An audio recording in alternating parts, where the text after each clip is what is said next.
Kumusta mga ka-diskarte chicks? Welcome back sa ating channel no kung saan ang usapin tungkol sa diskarte sa pag-ibig.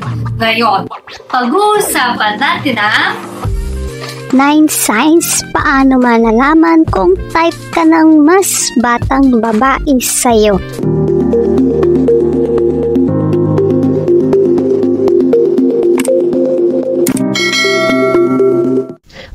Medyo matagal ka na bang walang jowa at tila nawawalan ka na rin ng pag-asa? Minsan ba nai-imagine mo na ano kaya pakiramdam kung magkakajowa ko ng higit na mas bata sa akin? Sabihin natin mga 10 taon ang agwat namin o 15 years. Ano kaya, makobingwit kaya ako ng gano'n? Kaso, papaano? Sa video na ito guys, ay pag-uusapan natin yan. Kung papaano mo malalaman na may gusto sa'yo ang higit na mas bata sa'yong babae. Tara, simulan na natin ang mga simpleng paraan kung paano malalaman kung may gusto sa'yo ang mas batang babae. Number 1, hindi niya type ang mga kaedaran niya. Guys, madalas ang nakaka-date natin halos nasa same age range lang natin. Normally sa babae, madalas dinedate nila yung medyo mas matanda sa kanila. Usually mga 5 years ang age gap. Bihira naman yung babae nakikipag-date sa mas bata pa sa kanya. Kasi nga po, ang tingin namin ay malamang immature yan. Pero minsan dumarating ang point sa mga karelasyon namin halos kaedaran lang namin ay parang immature din ang tingin namin sa mga lalaking yan. Kaya kung may makakausap kang babae na higit na mas bata pa sa'yo at walang jowa, ay mag-explore ka. Tanungin mo kung bakit wala siyang jowa. At guys, kapag sinabi niyang maraming nanliligaw pero hindi niya type, ay sundutin mo ng tanong, bakit naman? Naku, mga immature kasi sila So yan mga guys, sign na yan na malamang mas gusto niyang subukan o ma-experience ang mas may edad na lalaki kasi alam niyang mas mature. Number 2, age doesn't matter.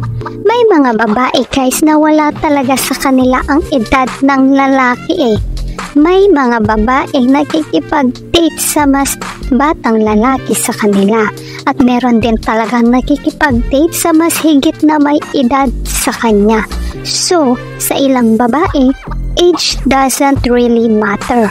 Hindi sila nahihiya at bagkus, proud pa nga sila Kaya kapag nakipag-date sa'yo ang isang mas batang babae at mukha namang proud pa nga siya at wala siyang pakialam sa mga sinasabi ng mga tao sa paligid niya, ay isa na itong indikasyon na gusto ka niya.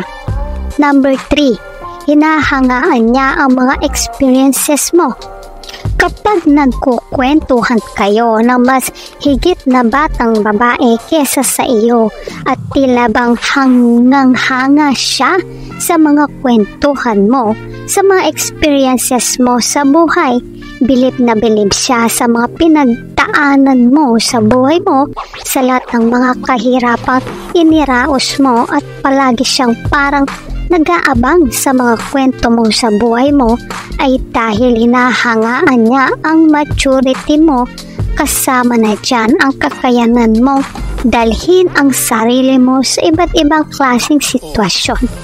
Malaki ang posibilidad na baka hindi lang ito simpleng paghanga sa'yo.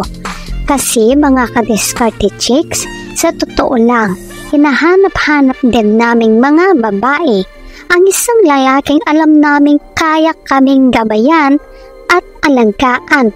Bukod pa rito, bilib kami sa mga lalaking kayang sumalungat sa aming mga pananaw at hindi takot na ihayag ang kanyang sariling opinyon. Ang bottom line mga guys, Minsan hindi naman kami masyadong tumitingin sa edad pero mas matimbang sa amin ang experiences at wisdom ng lalaki kaysa sa itsura. Number 4, may advantage ka. Heto guys, kung may edad ka na nga, talagang gamitin mo yan sa advantage mo tulad ng kaalaman mo sa pagninegosyo o pagpapatakbo ng hanap buhay. Yung mga kakayanan at experiences mo, yan ang mag-aangat sa iyo kesa sa mga batang lalaki na nagsisimula pa lamang at kadalasan ay hindi pa talaga establish ang karera nila. Kaya kung nasa ganyang kalagayan ka, alas yan para sa iyo. Siguradong maraming babae ngayon ang mas gugustuhin ang experience over looks. Aanuhin namin ang kagwapuhan niya kung hindi naman siya marunong magdala sa buhay. Guys, mas gugustuhin namin ang lalaking stable na sa buhay. Number 5, pinupuri ka niya. Kapag ang isang babae ay madalas kanyang puriin sa mga bagay na nakikita niya sa'yo, example yung pananamit mo, yung forma mo, pabango mo, yung style mo o kahit na anong bagay pa, kahit gaano pa ito kaliit, ay malaking indikasyon na gusto ka niya. Huwag kayong magtaka kung sa likod ng pagbibigay puri niya ay meron din siyang motibo na mapalapit kayong dalawa. Pero bago tayo magpatuloy, kung hindi ka pa nakakapag-subscribe, baka naman i-hit mo ng subscribe button.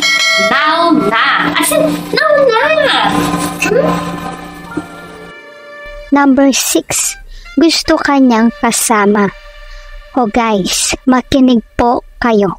Kapag ang mas batang babae ay gumagawa na ng mga paraan para makipagkita at makasama ka, maaaring sa texting o sa messenger, isa itong malaking indikasyon na malamang may gusto siya sa'yo, na excited siyang makita at makasama ka, kaya makiramdam ka.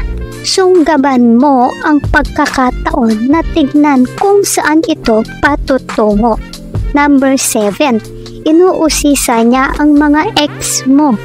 Kapag ang mas batang babae ay nagsimulang mag-usisa o sabihin na nating magtanong sa iyo ng mga nakaraang mong karelasyon, isa itong indikasyon na sinusukat ka niya. Sinusukat niya kung ano ang mga background ng mga ex mo, kung ano-ano ang mga edad nila, at sa isip niya ay tinitingnan niya kung type mo rin ba ang babaeng mas higit na bata kesa sa'yo. At the same time, binubuo niya ang palaisipan sa kanya kung po pwede bang maging kayong dalawa. Ini-imagine niya kung ano ang pwedeng mangyari kung magiging kayo nga. Kaya kapag nag-uusisa siya ng medyo malalim sa nakaraan mo, malamang type ka niya. May connection kayo. Minsan mga guys, sa totoo lang, kapag puro bata at immature na lalaki ang nakakadate namin o nagiging jowa namin, nakakasawa rin. Lalong-lalo na kung hindi naman kami pareho ng mga hilig o iba yung gusto niya sa gusto namin.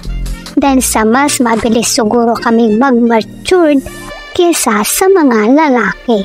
Darating kasi yung time na iba na ang nasa isip namin. Niisip na rin namin ang aming kinabukasan. Yung bahay o pamilya na aming gagawin na kadalasan ay wala naman sa isip ng kaedaran naming lalaki. So, hindi malabong darating ang time na maghahanap din kami ng lalaking mas may kakayanang gawing katuparan ang mga pangarap namin sa buhay. Kaya ang tip ko sa inyo mga guys, kapag nakatagpo ka ng babaeng ganyan ang hanap at pareho naman kayo ng gusto sa buhay, i-explore ang posibilidad na yan. Pero bago tayo magpatuloy, kung hindi ka pa nakakapag-subscribe, baka naman i-hit mo ng subscribe button. Now na! As in, now na! Number 9. Kapag masyadong malambing siya sa'yo. Eto mga guys, masasabi kong walang kaduda-duda na kapag ang mga kinikilos ng isang mas batang babae sa iyo ay may extra sweet, malaki ang tsansa na talagang gusto ka niya. Yung example ay kapag nag-uusap kayo ay medyo lumalapit siya sa iyo kung papaano kanya tingnan. Kapag lumalaki ang pupils ng mga mata niya, kapag may pakagat-kagat siya sa labi niya, o minsan ay pahipo-hipo sa mga kamay at braso mo, naku mga kadiskarte chicks, na jackpotan mo na siya. So yan mga kadiskarte chicks, ang 9 na galawan ng mga batang babae na may gusto sa may edad na lalaki. Kaya kung kayo ay wala pang jowa at medyo may edad na rin, ay makiramdam sa mga babaeng kahalubilo ninyo.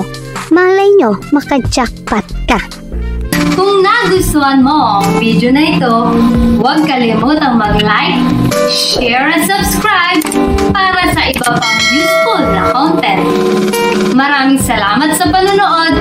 Hanggang sa susunod na video, ingat kayo palagi.